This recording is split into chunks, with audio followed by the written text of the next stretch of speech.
Welcome back to Radical and Relevant. Today's reading is from Matthew chapter 7, verses 21 through 29. Not everyone who says to me, Lord, Lord, shall enter the kingdom of heaven, but he who does the will of my Father who is in heaven. On that day, many will say to me, Lord, Lord, did we not prophesy in your name and cast out demons in your name and do many mighty works in your name? And then will I declare to them, I never knew you. Depart from me, you evildoers.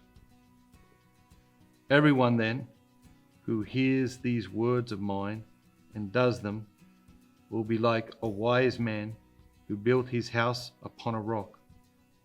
And the rain fell, and the floods came, and the winds blew and beat upon the house, but it did not fall, because it had been founded on the rock. And everyone who hears these words of mine and does not do them will be like the foolish man who built his house upon the sand.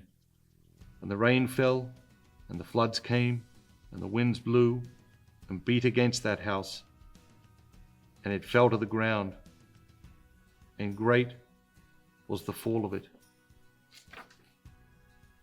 And when Jesus finished these sayings, the crowds were astonished at his teachings, for he taught them as one who had authority and not as their scribes. What jumps out at you today? Wisdom. The wise man built his house on the rock. That's what jumps out at me today is what place does wisdom have in our culture? What place does wisdom have in our lives? And are we seeking wisdom? Are we trying actively, proactively to become wiser today than we were yesterday?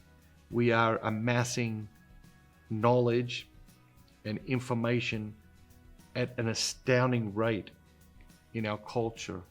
We have access to information and knowledge like no other time in history, and yet common sense and wisdom seem to be slipping out of the grasps of most people in our culture. But let's make a throne, let's build a throne for wisdom in our hearts today. Let's ask ourselves, what are the wise things and what are the foolish things that we did yesterday? And go out into the world to live the wisdom that God has placed in our hearts. Have an amazing day. Be bold. Be Catholic.